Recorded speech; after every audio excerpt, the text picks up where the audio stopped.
गुरुमुखो, सेवक का प्रत्येक कर्म सद्गुरु की प्रसन्नता के लिए होता है। सही मायनों में यही सच्ची भक्ति है। जिसने सद्गुरु को रिझा लिया उसने सब कुछ पा लिया। जब पूर्ण महापुरुष दयाल हो जाते हैं तो सब इच्छाएं स्वतः ही पूर्ण हो जाती हैं। जब सत्पुरुष दयाल होते हैं तो प्राणी कभी पछताता नहीं है, सदैव शुक्रगुजार होता है। जब सत्पुरुष दयाल होते हैं तो जीव को कोई दुख तकलीफ अनुभव नहीं होती। जब सत्पुरुष दयाल होते हैं तब जीव परमात्मा की प्राप्ति का आनंद लेता है। जब सत्पुरुष दयाल होते हैं तो मृत्यु का भय नहीं सताता। जब सत्पुरुष दयाल होते हैं तो जीव सदा सुख स्वरूप रहता है। जब सत्पुरुष दयाल होते हैं तो जीव 9 खजानों का मालिक बन जाता है। जब सत्पुरुष दयाल होते हैं तब जीव परमात्मा के स्वरूप में लीन हो जाता है। भाई लहणा जी ने एक बार श्री गुरु नानक जी से पूछा कि सारा संसार तीर्थ व्रत और यज्ञ दान इत्यादि करता है, फिर आपने मुझे कभी इन कर्मों को करने की अनुमति क्यों नहीं दी? तो गुरुदेव ने फरमाया कि जब तप व अन्य कर्म धर्म तो आप अपने पिछले जन्मों में कर चुके हो, उसी के फलस्वरूप ही आपको इस जन्म में सत्पुरुषों की चरण शरण प्राप्त हुई है। अब अपने मन चित्त को हमारी आज्ञा मौज में समर्पित कर दो, क्योंकि यही भक्ति की पराकाष्ठा है, अंतिम पड़ाव है। इसी से ही जीव ब्रह्म से एक रूप हो सकता है। और कबीर साहब जी वर्णन करते हैं कि सेवक स्वामी एक मति, जो मति में मति मिल जाए, चतुराई रीझे नहीं, रीझे मन के भाई। कि जब सेवक अपने मन के ख्यालों को सतगुरु की मौज में विलीन कर देता है तो सतगुरु का ही रूप बन जाता है। सतगुरु चतुराई से नहीं अपितु जीव के भोलेपन और सादगी व सच्चाई पर रिश्ते हैं। सतगुरु को सदैव निर्मल मन वाला व्यक्ति ही भाता है। कपटी और चतुर शाणा जो ऊपर से तो मृदु व्यवहार करे लेकिन हृदय में सतगुरु के प्रति कोई भाव न हो, वह गुरु कृपा से वंचित रह जाता है। जिसे श्री सतगुरुदेव महाराज जी की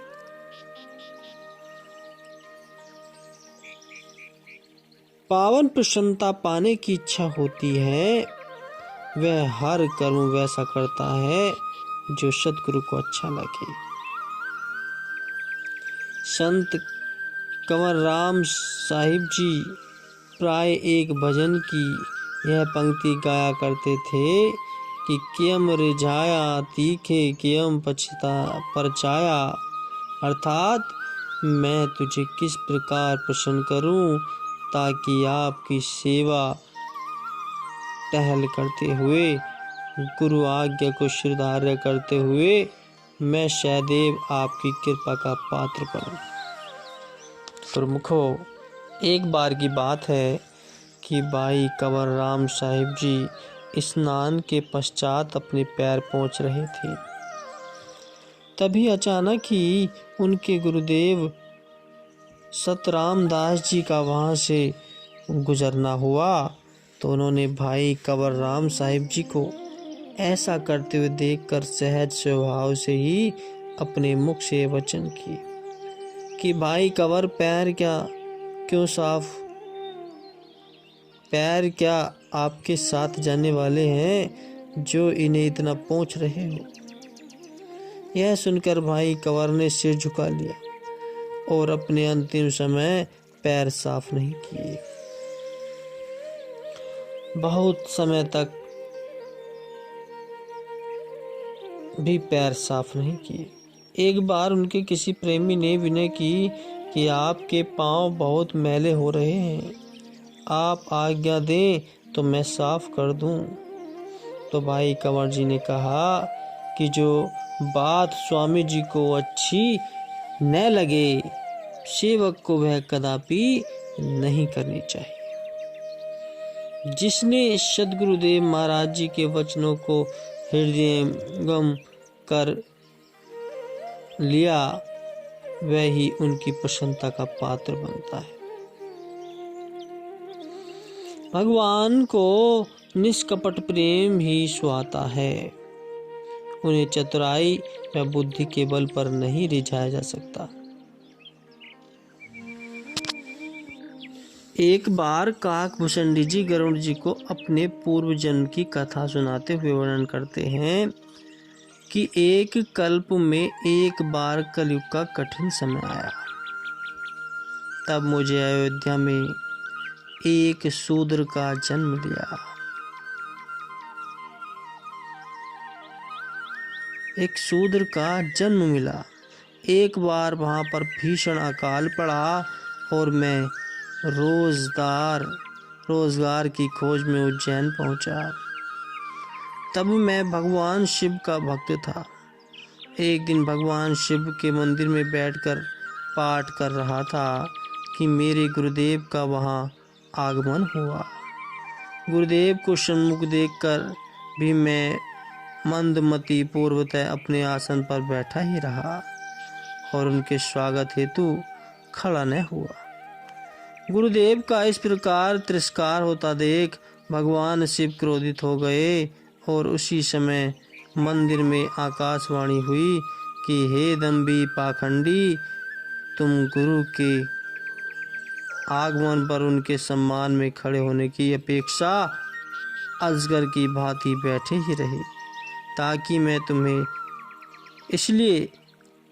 तुम्हें श्राप देता हूँ कि तुम इसी समय अजगर की योनि में जन्म लो।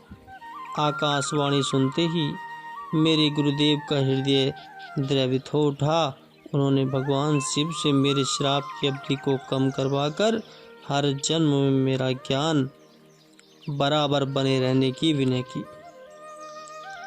जमते मरते हुए अंतः काग की योनि में प्रभु के बाल रूप के साक्षात दर्शनों का सौभाग्य प्राप्त हुआ। तब से मैं इसी शरीर में ही भगवान की कथा का आनंद लेता हूँ। इसलिए हमें भी सदैव सचेत रहना चाहिए, ताकि हमारे से कभी ऐसी भूल न हो जो गुरुदेव की आज्ञा व उनकी मौज के विरुद्ध हो। मन वाणी कर्म से वही कर्म करें जो प्रभु के मन को भाते हो।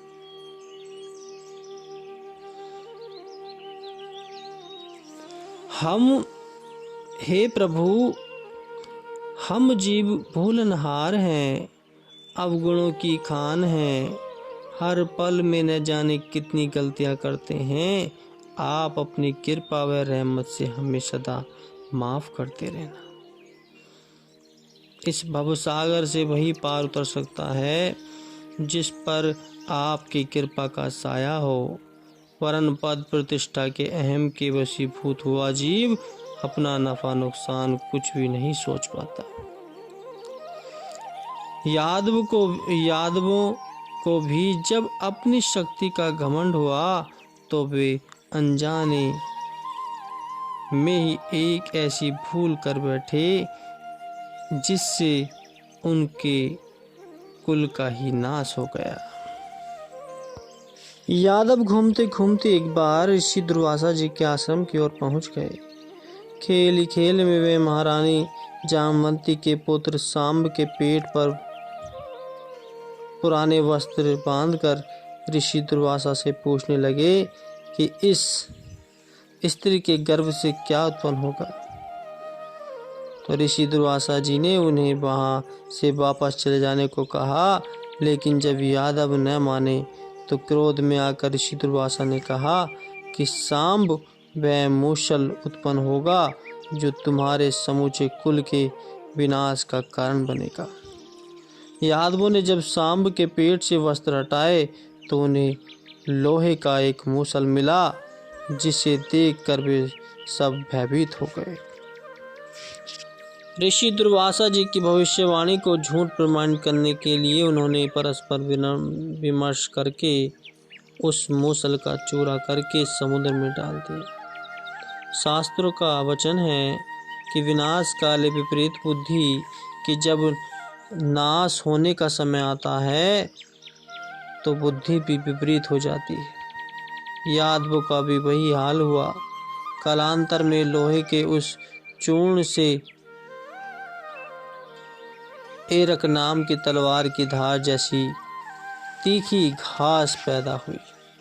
काल के बुलावे से प्रेरित हुए यादव जब उस प्रभास क्षेत्र में पहुंचे तो उन्होंने किसी उत्सव के उपलक्ष्य में नशीली मंद्रा का सेवन किया। विवेक बुद्धि क्षीण हो जाने पर उस घास को उखाड़कर आपस में एक दूसरे पर वार करते हुए उन्होंने अपने समस्त कुल का नाश कर दिया। सत्पुरुषों की आज्ञा व मौज के विरुद्ध कार्य करने का परिणाम अति दुष्कार होता है।